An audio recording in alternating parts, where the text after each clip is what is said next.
Today's episode is brought to you by Create Engage, the specialist digital marketing agency for the disruptive management consultancy. Now, for long-time listeners, you will probably already know who we are. You may have even heard one of our ads on a previous episode of this podcast. But for those of you who don't, here is a short introduction. At Create Engage, we help you create an effective marketing strategy for your consultancy, a strategy that will resonate with your target clients. And then we support you by delivering the campaigns you need to turn that strategy into a reality, helping you to build your brand, raise your profile with your prospective clients, and ultimately generate return on investment from your marketing activity. Now, I could tell you about many of the great clients that we work with and the results we've delivered for them. But instead, I'm going to do something much more powerful and something that I would recommend you do for your own marketing. I'm going to let our clients do the talking for us. If you are currently thinking about marketing for your consultancy, you're going to want to listen to this. Create Engage started the process for us. They managed it end to end. They came up with some really creative ideas and we were really happy with the work that they did, which meant that we could just focus on running the business.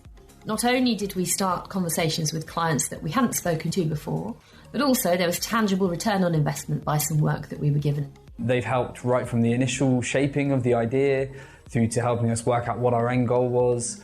They've supported us with the visual identity and our positioning of the brand. We've had an immediate expansion of our network and have initiated a raft of new conversations with owners, CEOs in target client organisations, and has led to us winning new projects already. One of the greatest compliments, I guess, is that one of our competitors even said that they really like what we're doing with marketing and they wish they could be doing something as good. So from our perspective, we couldn't recommend Create Engage any more than this. I would certainly recommend Create Engage if you're a consulting firm. They really understand consultancies and the sort of challenges we face. And I don't think you're going to get much better marketing anywhere else. So I wouldn't hesitate to recommend Create Engage. They did a really good job for us. So if you're looking for an agency that can help you achieve the results that our clients just described, then head to our website, createengage.co.uk, where you can find out more about how we support consulting firms like you. You can download our latest ebook and you can get in touch to talk about how we can help you take your consultancy to the next level through digital marketing. Hi, and welcome to today's episode of Climbing Consulting. In this one, I speak to Clare Hill, CEO of Sysdoc. Clare's story is fascinating and goes to show that you don't need to start your career in the industry to reach the top. Having spent the first 15 years of her working life working in advertising, Clare decided that she needed a change. She needed a career that would work better with her family life and her home life. She had 2 young children at home, and the socializing and client events that were commonplace in advertising at the time just weren't working for the way she wanted her life to be. It was then through a chance conversation with a friend that she learned about Sysdoc and decided to make the bold leap into consulting. Not a common move from advertising, as I'm sure you will know. Over the last 25 years, Clare's been on a hugely exciting roller coaster ride that has seen her help navigate Sysdoc through the telco boom and bust of the early 2000s, the financial crisis of the mid-2000s, and the recent global pandemic. Throughout all of that, the firm has grown and Clare has seen her career skyrocket, going from a brand new consultant to becoming CEO of the UK business, a role she has now held since 2010. With so much experience under her belt and a fantastic journey through the ups and downs of building a consulting firm, I knew we would have a ton to speak about, and Clare shares so much great advice in this episode. To give you a little taster of what is to come, we dive into some fascinating topics, including making the move from industry into consulting, how Clare found it, and why Sysdoc are just as willing to hire industry professionals as they are experienced consultants. We talk about Sysdoc's growth journey and how they've been able to retain their entrepreneurial spirit even after 35 years. And we discuss the founding principles of Sysdoc and why aviation thinking is at the heart of everything they do. This fascinating episode covers so much ground.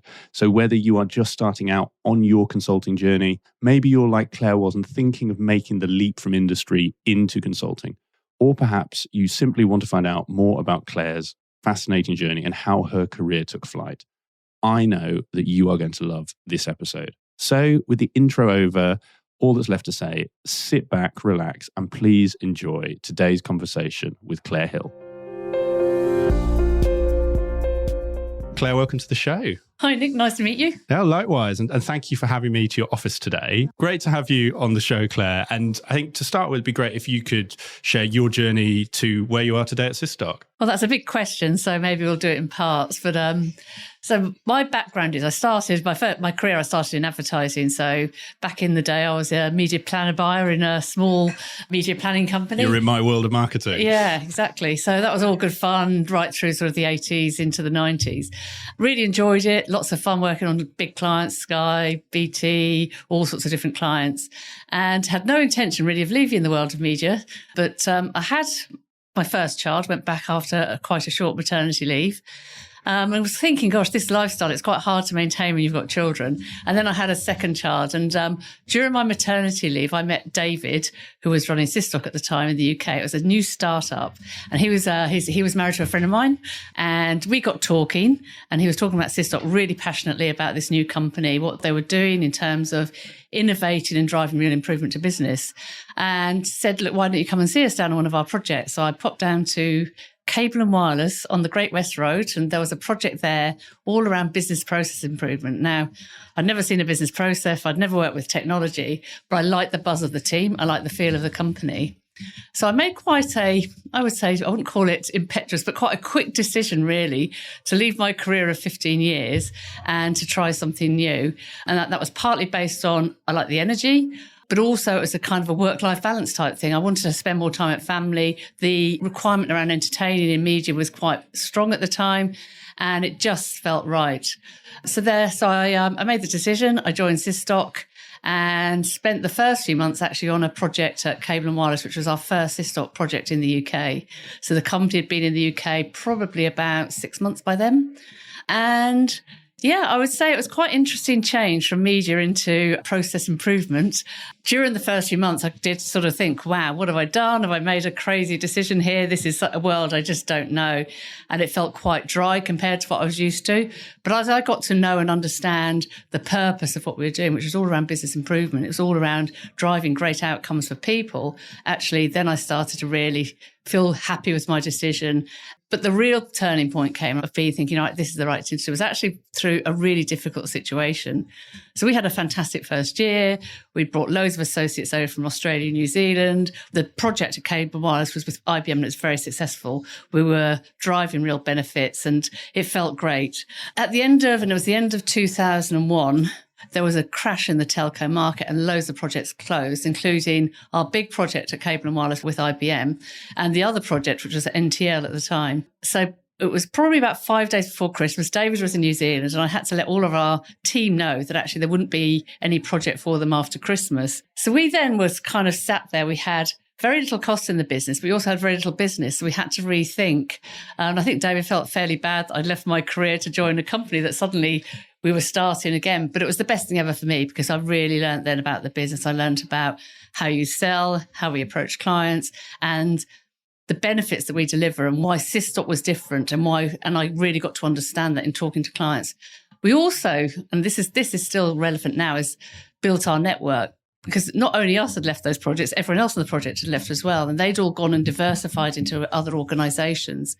So David and I went to meet and network with everyone. We did loads of meetings. We decided we'd only sell process improvement because it was straightforward. And we'd try and find lots of different industries rather than sticking to one. So we wouldn't get ourselves in this situation again. And so we then soon got into Network Rail, into Elsevier, shortly after into Chevron. And these were all network-based contacts. And if we map now from today back to 2000, we can still do the 6 degrees of separation back to not just Cable and Wireless, but some of our clients in New Zealand in terms of where our big business opportunities have come from. So that's where it started. And it's kind of moved on from there, really. Wow. Well, I think great origin story and a lot for us to dig into, and we'll talk about where it's moved on to as well. But I'm fascinated by that time. Actually, that's quite a stark crash, and interestingly, where we are in the economic cycle at the moment, some people are saying, well, are we in the next crash? that period, take me back to, it's obviously worked out for you. Maybe we start with that, how you decided process and also how you decided cross-industry, because there's an interesting question of some people feel you need industry expertise. You know, David obviously had industry expertise. You had joined fairly recently coming from a different sector.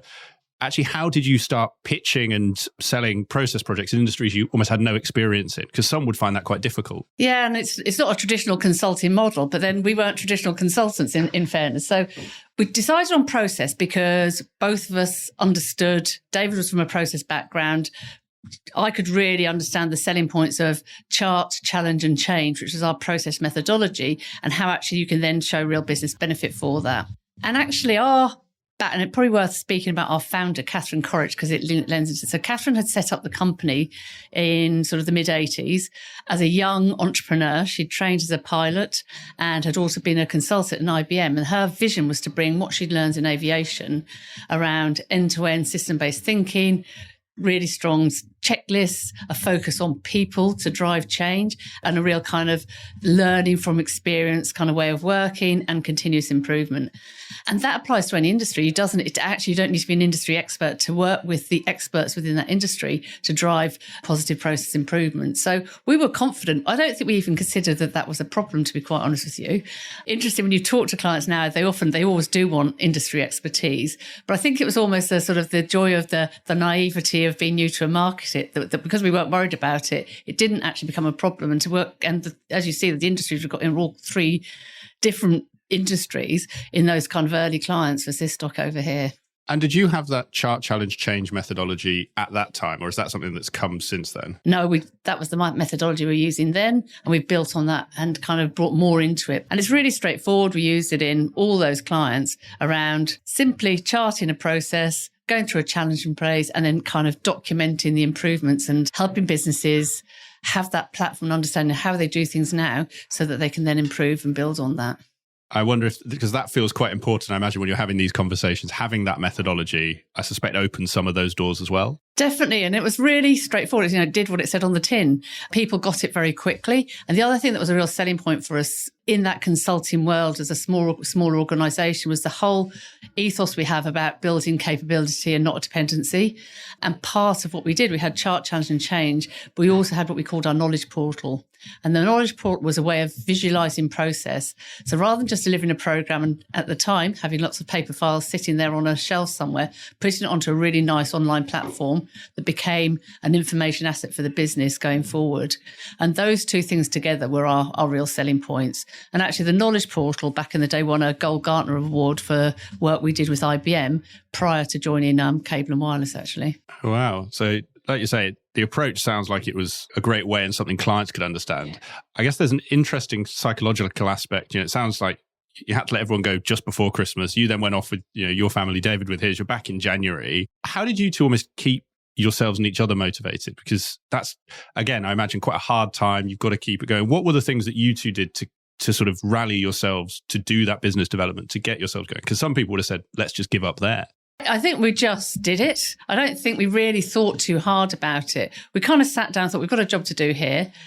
We had people, whilst they were not employed people, because they weren't staff members, but we felt a duty to kind of finding more work for those people. And of course, it's the joy of the challenge. It's the joy of the challenge of having a problem to solve and working together to make it happen. Yeah, no, it makes a lot of sense. Like you say, it's only when you think back, you wonder, how did we manage that? I know. We didn't really think about it too much. We just got on and did it. It was the first part of your story, but I'm fascinated for some of our listeners who may be in a similar position in terms of sort of just coming back from maternity leaves or having sort of just had families. I've got a little son, so this is something sort of close to my heart. But how did you approach that change, and how do you recommend other young parents do? Because at times like that, where there's great upheaval in your life, it can sometimes be appealing to just keep everything else static, whereas you almost did the opposite of that by the sounds of it. Second time around. The first time around, I went straight back into advertising, worked in the same way I'd worked always, which was full on. If there was a pitch to do or an all-nighter to do, whatever you did back in those days, you just did it.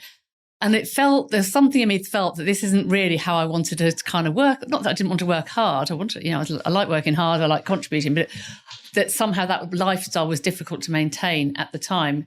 And this opportunity came, it felt like serendipity. And actually, I felt so privileged to be given this opportunity. I wasn't working 5 days a week. I was working 3 days to start and then went up sort of over time, that I wanted to make it the best success I could do. And I was always an ambitious person as well. So I was always kind of ambitious to make the best of whatever situation I had. And I suppose it was my version. It wasn't quite hybrid, but I was working from home part of the time.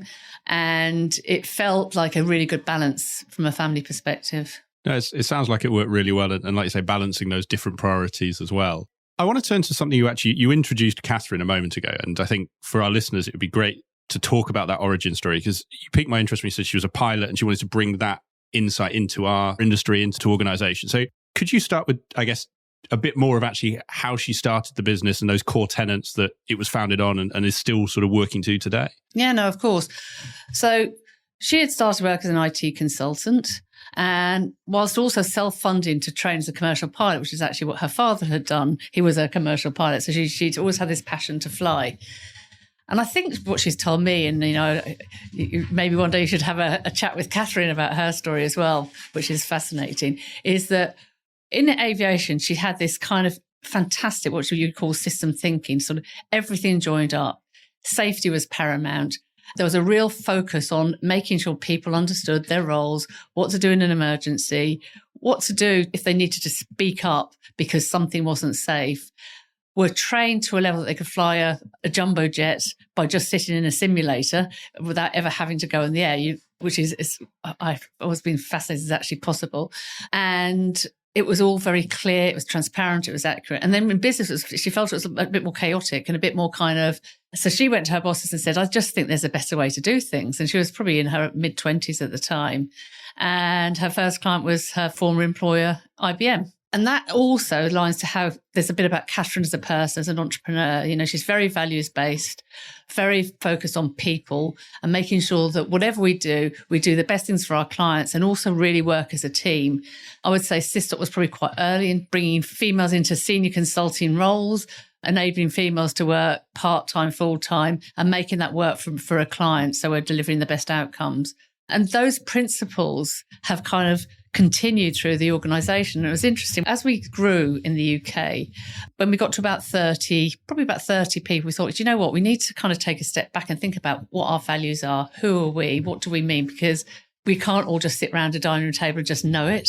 So we did an exercise here in the UK around our values. We worked with our team and we did a sort of structured process to identify, and we identified our 5 values. And then we said, well, we need to do this globally. We can't just do it in the UK. We're a global company. And I actually thought, okay, this is going to be quite difficult. We've done them here now, and New Zealand will come up with something completely different. But do you know what? It was a really straightforward exercise. We sent over what we'd done. They challenged it and they came and contributed. But quite quickly, as a global organisation at opposite ends of the world, and a lot of people never having met each other, we came up with 5 values that everyone bought into. And how many years now on, it's probably 10 years on, those values are embedded through everything we do. Amazing. Well, and I want to come on to more around those values and how the business works together, like you say, the sort of New Zealand side and the UK. I think holding on the point around the aviation principles, I guess, thinking about anyone listening to this who isn't from that background might be thinking, well, I work in an office, I don't need to fly a plane, or no one's going to die if I don't send that email, I don't need a checklist. So how does that work in practice? And how have you evolved those principles to work with your clients, the ones you mentioned and others? Yeah, so our core methodology is Flight Path. And it's around identifying where you want to go to and the journey to get there. The first part of aviation principles is really documenting where you are now, the process, the end-to-end process, not starting with a little bit in the middle, but actually really understanding where you are now. Quite often we work on big IT change programs, and quite often they're very technology focused. And I think where we really make a difference and where the aviation principles come into their own is that focus on people. And it's not just a bit of transactional training, it's understanding the change for the people and how you get them from one place to another, and doing that in a very conscious, structured way. Training is really important. It's not just about training people to press a button. It's actually training people in their new process and thinking about how that works, but also what they do when things go wrong. So what we would call failure mode analysis, thinking about, well, if the process doesn't work, training them in understanding what goes wrong. And the other part is thinking about making that training and the engagement really intuitive to understand, engaging to consume. And we'll use visualization and humans. We have people in our team who are human experience design experts, human-centered design experts who pull together really lovely materials. And I think, recently I was at one of our clients in Jersey thinking about all the different people on the island who are going through a major transformation. I went into what we called our vision room, and really it's just a room where you can bring people and visualize the whole story of a program. And that's again thinking about, experiential learning, not just thinking about how I train someone in technology. And then the other one is around making sure you've done all of that, keeping it documented and setting the company up for continuous improvement after. So the program doesn't end when the program ends. The business as usual begins, and people have to have the materials, the learning, the confidence to operate in their new roles. It makes a lot of sense. I love that, like you said, that experiential learning and helping people see and feel things, not just too often we revert to reading and PowerPoint slides, not actually what it will feel like day to day. Yeah. And it's funny that the vision room is a strange one. We do it on most clients. And, one of the early vision rooms was where we worked with them on their whole kind of the global business expansion they were doing. There was a program that had hit a real kind of absolute impasse. And we did the most rudimentary vision room that ended up being visited by Dr. Elspeth, the whole executive, and was a real turning point in getting that program back on track. Because what had happened there was they were implementing so much change all at once that it was becoming overwhelming, and it was actually making sure the leaders understood it, and that could then kind of filter down through the organisation. So I've got to ask, and if you can't share the specifics, just in general would be great. What does a vision room look like? A vision room will create the story of a program. And I'll go back to a lot of the programs we work on are implementing a major IT system, an ERP system like SAP, Oracle, PeopleSoft, something like of that type. So they cover everyone in the organisation. And what a vision room does is it might put the end-to-end process of how the company does business on the wall, and then it will talk about different people. It can visually take people through the impact on them and their different area in the organisation. So it's understanding. It's the story. It's bringing the story to life as to why the company's doing this change, a little bit about the impact on that person in a very kind of high level way. And their leaders and their managers can bring them in and have a chat with them. It's very simple. And we now do them online as well, sort of virtual vision rooms, but they are very, very effective in embedding learning. I'm interested because I'm sure you've had this, and for others listening, do you ever get pushback, or maybe in the early days, did you have pushback from clients where they say, well, we'll hire you to do the systems thing, but we don't want to pay for the room? And how do you overcome some of those challenges?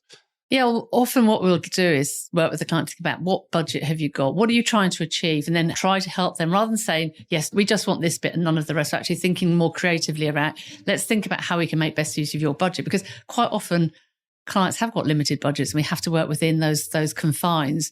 We'll always encourage clients to get people from the business into our team so that they can learn.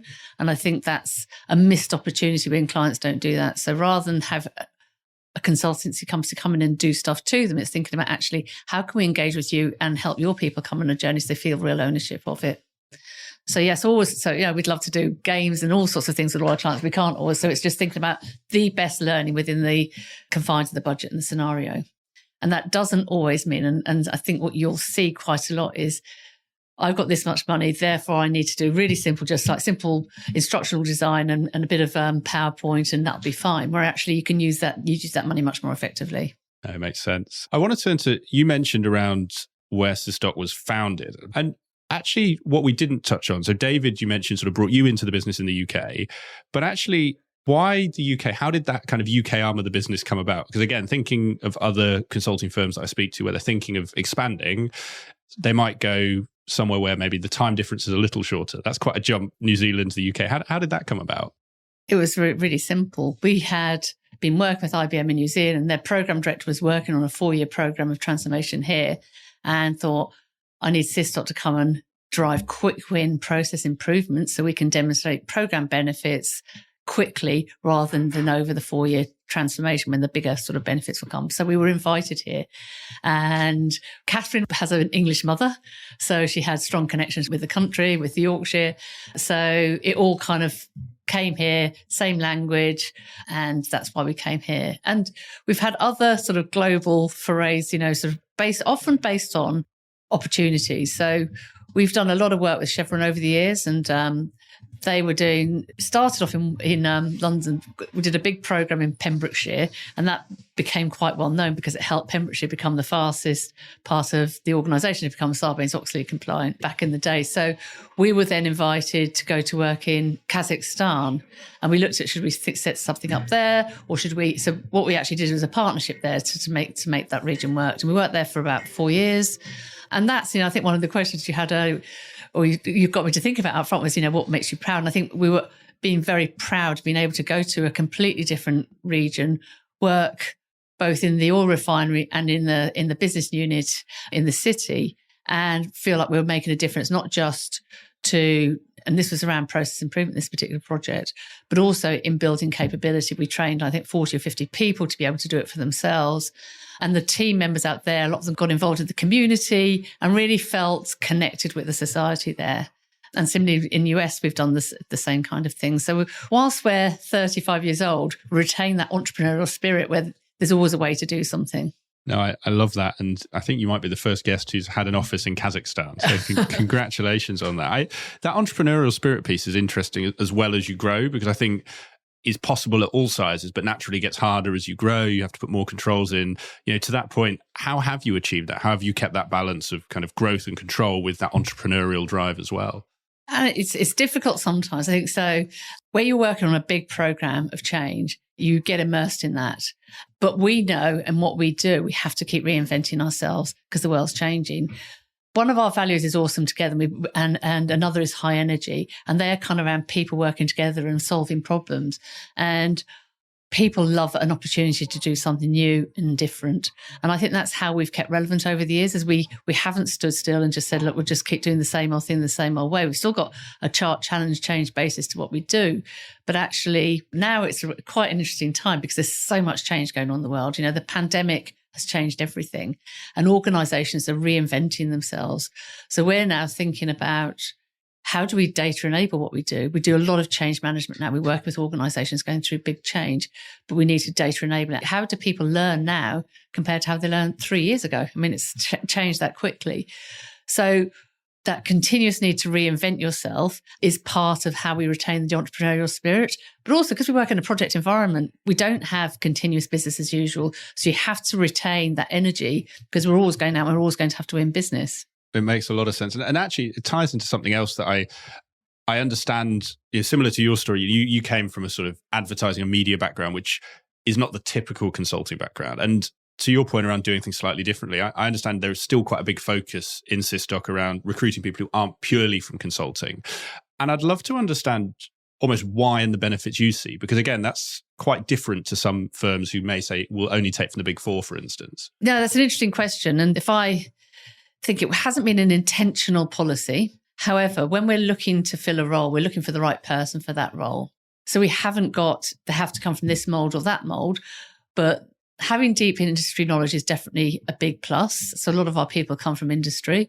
They've often moved from a business as usual role into a consulting role. So internal consulting, they might have been on a big project themselves and thought, I'm quite interested in this, and kind of moved into a centre of excellence, a consulting role. And they're coming to us and they're really energetic. They're new to consulting. They bring a freshness, I suppose, to consulting. And we've got one lady in particular who's just joined us from industry. She's been on one of our big programs. She's just joined another program, and she's so loving consulting. She loves the challenge to deliver in different industries. It's like having a graduate with loads of experience. And I find that works really well in Sysdoc. So yes, we don't tend to search to find people from the Big Four, but sometimes we do, and they're great too. But there's not one mold fits all. I think it's a really good point, like you say, around what actually the benefits people from industry can bring, because sometimes that's overlooked for the kind of consulting background. And we've touched on, I guess, the strengths. For anyone listening who's thinking of doing the same, are there certain skills that you find actually you have to put a bit more work into, train those industry people or people from industry up on the consulting skills? What are those gaps that maybe if someone else is thinking of doing the same, they need to support their new colleagues with? I think the first thing is consulting skills. So it's understanding you're not a member of staff, because you can feel like a member of staff when you go into a program. You are a consultant. You are being paid for by outcome or by the day or however that might be. So there's certain expectations, and you have to not just deliver, but you actually have to report on delivery, and you have to demonstrate that you've delivered value to the customer. You have to be brave, because going continually into new environments can be quite daunting when you come from working in a business as usual team. But also the reward is that kind of the opportunity that brings to work in different industries, to work with different teams, to be continually refreshing your skills. And I think that appetite for something new is something we look for in those sort of people as well. Fantastic. I want to, Claire, turn to your journey in Sysdoc, because we talked about when you joined, and that was quite a career change. Fast forward, and you've been CEO of the UK for, I think, coming up to 15 years. Is that right? It's been not that long, but it's about, I can't actually know how long. Oh, well. Is it 15 years? A good amount of time. Yeah. I think that's what your LinkedIn said, but there's a good amount of time. And I'm really keen to sort of take our listeners on that journey. We talked about when you joined, exciting time in terms of rebuilding the business. Was sort of becoming a senior leader in the business always a goal of yours? Was it something that had come up? I guess, where did that conversation about becoming the CEO first come from? So when I joined, that wasn't my objective, if you like, my personal objective. My objective was first to learn as much about consulting as possible, and then to understand what that pathway could be, because I didn't really know, to be honest with you. It was a very small company. I'd never worked somewhere so small. So it was a very small organisation. There was just 10 of us to start, and 3 employees, which was David, his next door neighbour, the finance person, and me, and then about sort of 10 or so consultants. So it was that voyage of discoveries. And my journey, I suppose, the first few years, it was very much supporting David in sales and marketing, office support, everything really. As you do in a small business, you do everything. And there's various turning points, which were partly pre-CEO and then kind of as CEO. Those first few years, we built that foundation. We got really steady. We got good work in, and that it was started to feel good. We started to bring some employees in, and it's kind of most of our turning points have been client-led. So we started working at Vodafone, again, through this network of people. It's actually through the same sort of 6 degrees of separation from the first project. And we got involved in an SAP program. We were doing process work, and they were doing an SAP program. And it was a huge opportunity for us to get involved in that kind of world. So we were doing all of our process work. They then asked us to support training. Now, we hadn't done training here, but we'd done it in New Zealand. So what we tended to do at the time would bring experts over, because the exchange rate was really good, so people liked to come. And also they knew Sysdoc, they knew how we worked. So we went into Vodafone. It was a really successful program. It delivered on time. It was all linked to Sarbanes-Oxley at the time. We were in partnership with a company called Axon. And then we developed sort of a long-term relationship with Vodafone, did lots of projects after the project. But that entered us into a whole new world of ERP and transformation. That then built on, and we kind of got involved in government. This is pre-Credit Crunch. And then we had our next kind of dip. So David was still around. So Credit Crunch came, and our ecosystem work turned off overnight. So, but because we still had very little cost in the business, we've been quite prudent. We've always been very well run financially in terms of an organisation for keeping the business safe, being able to navigate difficult times, that we were able to just to kind of re-establish. We still had our core ERP business that was now building, and take it from there. And having had been through the earlier problem, this one was actually relatively straightforward. And of course, at any time there's a big challenge, there's also opportunity for change and for remedial work. The next big turning point for me, so I was now moved into the CEO role. Catherine had come over, and I hadn't met Catherine. I'd been with the business for 7 years or so. I'd never met Catherine, our founder. And this was before you became CEO? Before I became CEO. So she came over, met Catherine, and David had always had a passion to set up a social enterprise. So he saw the opportunity. Catherine came over that he was going to go off and set up his social enterprise. So everyone's plans changed. So Catherine hadn't planned to stay here for so long. David went off to set up his social enterprise, which he still runs, which is fantastic. And Catherine stayed for a while. And during that 2-year period, that was then they kind of approached me and said, look, did I want to take on the CEO role? At first, I wasn't sure. I thought, do I really want to take this on at this stage of my life, with young children and all of that kind of thing? But then I thought, well, this is a unique opportunity. Why wouldn't I do it? And I was given a lot of support to make that happen. So I took that on. And soon after, we actually got our opportunity. Now, this going from opportunity to actually doing any work, it took about a year. So we met over numerous occasions, and we really talked to them about challenge and change, our knowledge portal and building that kind of capability and not a dependency, leaving a legacy for them to kind of, they're right at the beginning of their global business expansion. So Tata had come in and investing heavily, and they had to then kind of change as an organisation to be able to grow. And we were lucky enough to get in there right at the very beginning. So in for chart channel change process and knowledge portal. And then as we developed there, it became clear they really needed change management support. The change was significant, going from a Midlands-based car company to one that actually had to have global processes, was planning to open factories, was looking at supply chain and looking at change in their overall business model. So we then we actually developed our change management practice alongside working with, we brought in some change managers. We developed a whole kind of change program, worked with them really on all their change, the opening of the factory in Brazil, the opening of their first engine plant in Wolverhampton, lots of the whole global supply chain, which was hugely complex. And then moved on to support them in procurement and things like warranties, so right across the business.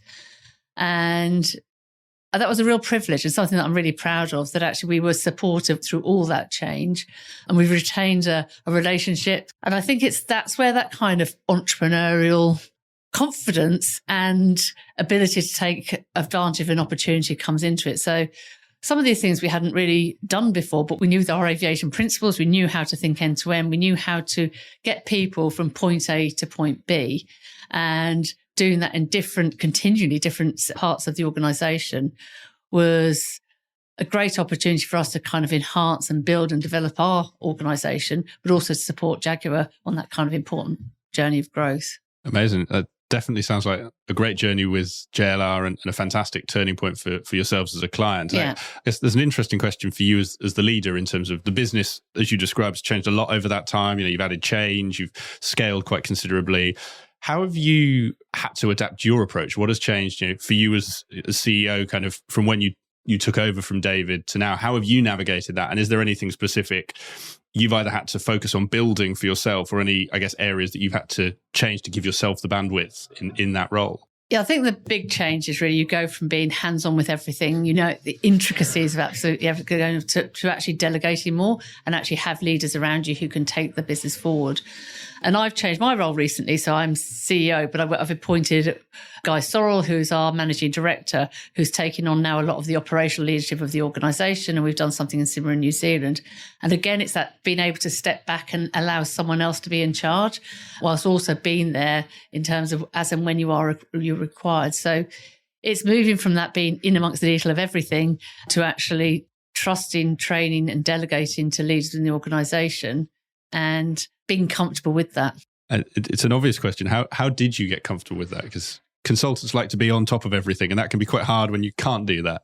I think it's absurd that we're always learning. I'm also, occasionally I still like to sort of delve in, as everyone does, but it's actually just correcting yourself if you start going back and thinking, oh God, I could just do that. Let me get my hands on it. It's finding that balance. So I think, and it's working with team members. And the other thing we're trying to encourage, one of the aviation principles is just culture. Being able to speak up if you're not comfortable about something. So if Guy thinks I'm stepping on his feet, that he says to me, hang on a minute, this is my job now. So you need to back off. And I think we try to encourage that people are comfortable to speak up if they feel something's not right. I really like that principle. And there's an interesting question your point around the new structure with Guy underneath you as the kind of managing director. How did you realise the time was right for that? Were enough people speaking up? Was it something you'd seen? Because there'll be other listeners who will probably be approaching a similar juncture. How did you decide that was right for you? It was more driven by personal desires, really. So both my children have finished university. I've done this for a long time. And I felt that whilst I still want to be involved with the business, it's time to give someone else an opportunity. And I suppose that coming through the journey of the pandemic as well helped me make that decision. So it was, the first 2 years of the pandemic were tough, but we had existing business. We had to totally pivot how we delivered, from being 4 or 5 days on site and every client to being completely remote. There's one project, the Open University, we did completely remotely, and it got shortlisted for an MCA awarded around one of their change pros. We'd never have planned to do it. We'd never have planned to do it that way.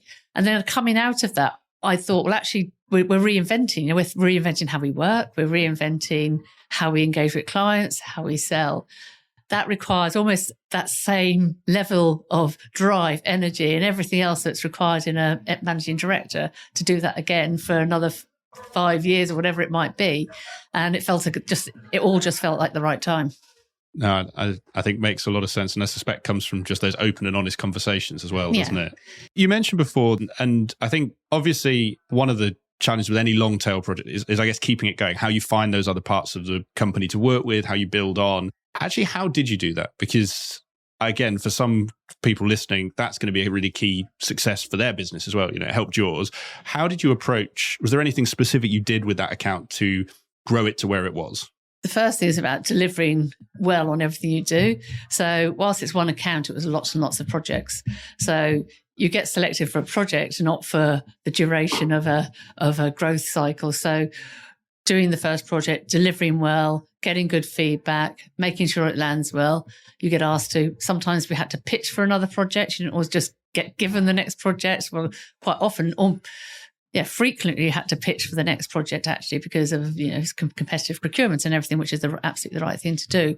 So it's being on top of your game, always delivering good client service and keeping your eyes open. And actually one thing I say for graduates or people come and say, what should I be doing now? Building your networks, understanding you're meeting people. Those people, it's nice to meet lots of different people, but it's also this is your network for the future. These people will be future leaders. So making sure when you're in an organisation that we're having the conversations, we're connecting, we're giving them extra value, we're all of those sort of good things.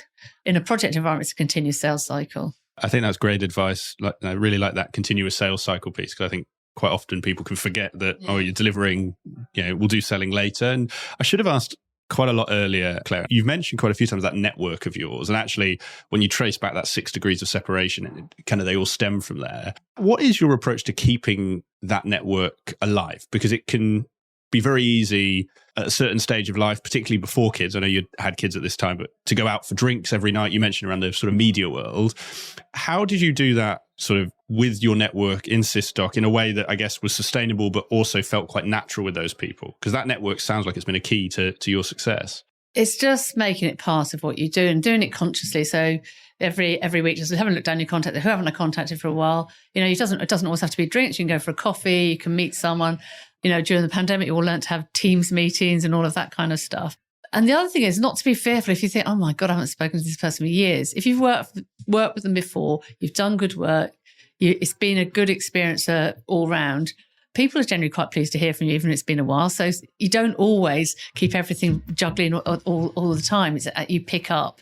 And I've found people are generally quite pleased to hear from you if you haven't been in touch for a while. So there's not just one thing; it's lots of different things, and it's more having it as part of your way of working. Yeah, I think that point, a bit to what you said around sort of continuous sales cycle. If you're always having a coffee with someone or meeting someone, it's part of what you do. As if you try and have 20 meetings in a week and then nothing for 6 months, I imagine that doesn't work as well. And it's enjoyable. It's enjoyable because meeting people is a nice thing to do. So for me, I found the pandemic really quite hard, not being able to go and meet people as much. And for us, that was a challenging time for us, our business from a sales perspective, because our traditional way of selling is going out to meet people.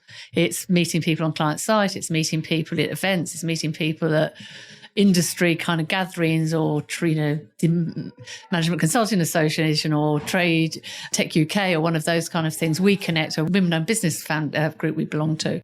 So I think that was really hard. And I think coming out of the pandemic, that was quite tricky, looking at that, thinking actually you lost a bit of momentum around the network. And that's why I'm saying don't be worried about getting back in touch with people. Just because you've lost momentum over a period of time doesn't mean they're not going to be pleased to hear from you. Yeah, like you say, the COVID years, you see people, I haven't seen you for, it feels like months, but with COVID, it's been years. And you touched on it earlier as well. It's hard not to have a conversation these days without talking about COVID. And the delivery side was a really important piece for sort of how you adapted to COVID and have carried on. I guess keen to touch on that, but are there any other areas that you had to shift as a business that have almost lasted, that you've kept post-COVID that kind of worked well and work well today?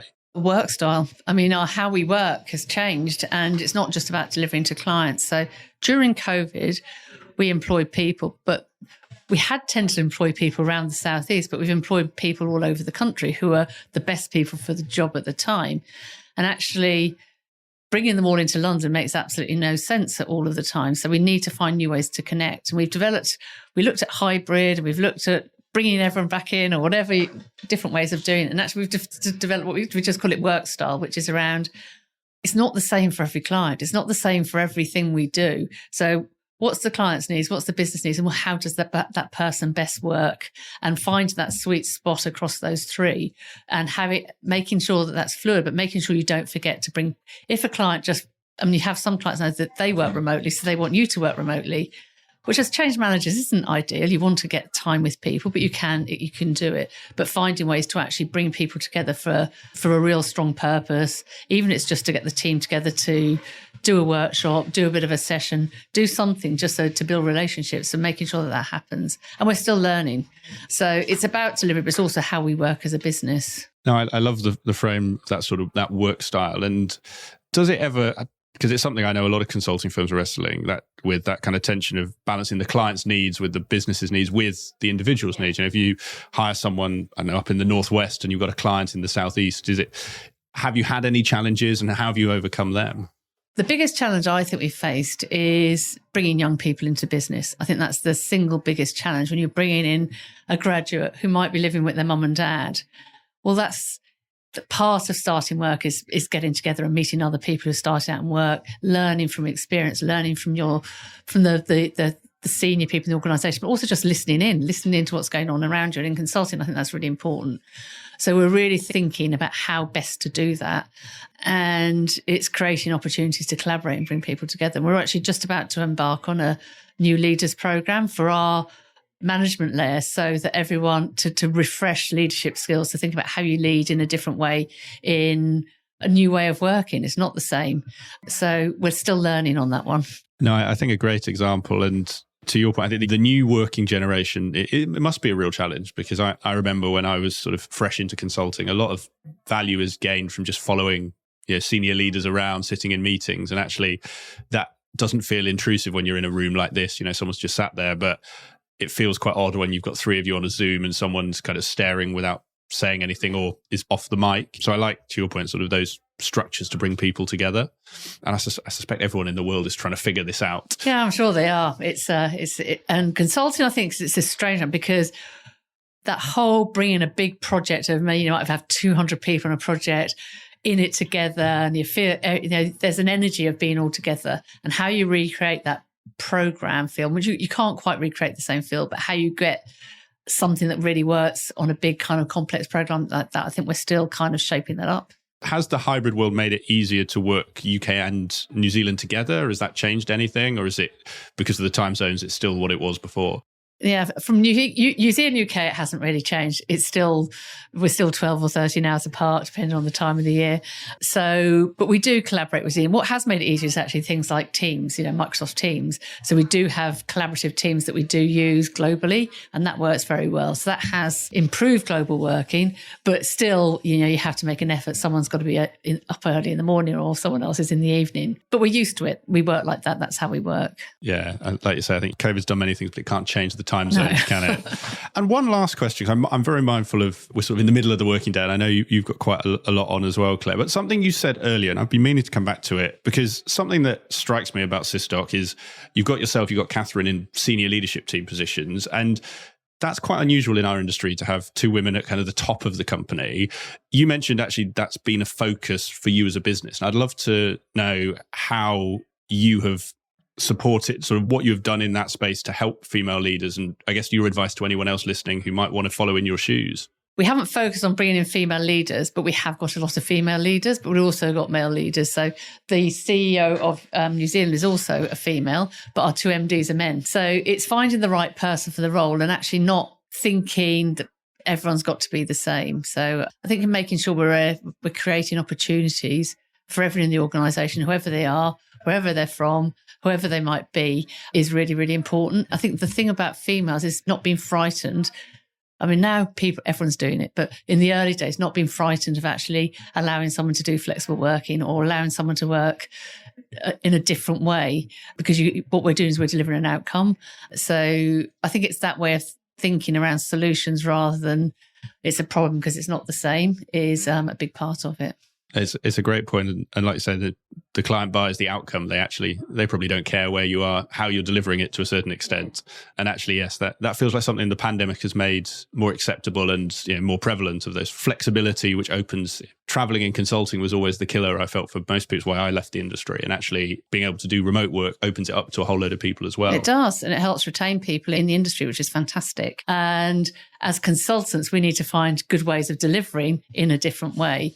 But yeah, you're right. That lifestyle, particularly around sort of, when people start having families, was a time when you would lose quite a few people. No, definitely. And I'll be fascinated to watch, to your point around sort of being able to recruit all over the country or the world for the best talent, actually, how that changes the makeup of the industry. Because particularly, it was always at a certain level, females would drop out because of family care commitments. And actually, now that we can have remote, hopefully that balances the sort of, I guess, the grades as we climb up the senior leadership ladder as well. No, I think so. I think it's changing, but there's still a way to go. No, completely agree. Well, Claire, we're drawing to our last questions, and these are ones that I ask all of my guests. So I'm fascinated on your answers to them. First one is about books, and I'm now giving the health warning. You might not read books, and that's no criticism. I have had many a guest who said, I don't read business books, but. So I'll ask it as books, but you tell me what works for you. What is the book or books that you have gifted or has had the biggest impact on you, and why is that? A book that it was a surprising book that made a difference is a book by Clive Woodward. And I was reading his book. It was around the beginning of the pandemic, the whole thing around team and how he got his team to focus on winning the World Cup or whatever. I think it was the World Cup. I'm not a rugby fan. I actually skipped over the rugby bits and focused on his team bits. But I just found it fascinating. And that helped me shape up how we kind of approached how we worked in the pandemic, because it was clear, it was succinct, it focused on people in the right roles, doing the right things, all going in one direction. So that was a business book that I really enjoyed, unintentionally picking it up from my husband. No, I love that. And as I say, I give the caveat because I've had many guests who actually business books aren't their thing. And in your case, it was a rugby book as well as a business book. Yeah. No, I've had it highly recommended. It's not one I've read yet. No, you should. Yeah. As a rugby fan, I'm familiar with the rugby story, but the leadership pieces, I think, like you say, it's a bit like with yourselves at Sysdoc with that translation from aviation into business. I think sport to business has got a lot of similarities as well. Yeah, and from being a New Zealand-owned company, we've been to various, haven't read the books, but been to the various events with All Blacks who talking about that correlation between how the All Blacks are so successful and how you can put that into all other aspects of business and work and team building. Oh, definitely. Well, we've got the Rugby World Cup coming up later this year, so I'm sure you'll probably be over there with some of your New Zealand colleagues Hopefully, as well. Yeah. And the last question then, Claire, and this is a chance, it could be a recap, it could be some new pieces, but you have three people in front of you. One is a graduate just starting out to our conversation.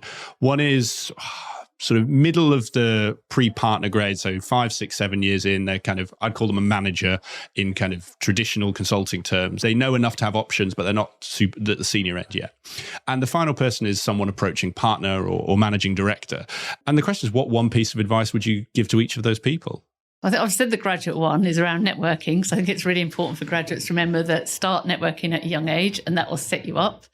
For someone kind of the 4 or 5 years, really thinking about it's not just about delivery, it's about the whole commercial relationship, getting them involved in bids, putting themselves forwards to do things they don't normally do so they become a really well-rounded consultant. And I think we see that the people in Sysdoc are really eager. They want to do everything. They want to they know that actually just delivering great work isn't going to cut the grade to get them to the next level. So that's the piece of advice I give when people ask me at that level.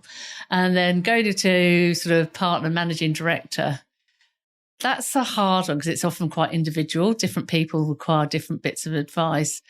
I think the piece for consultants moving into that level is that kind of step away from full-on delivery.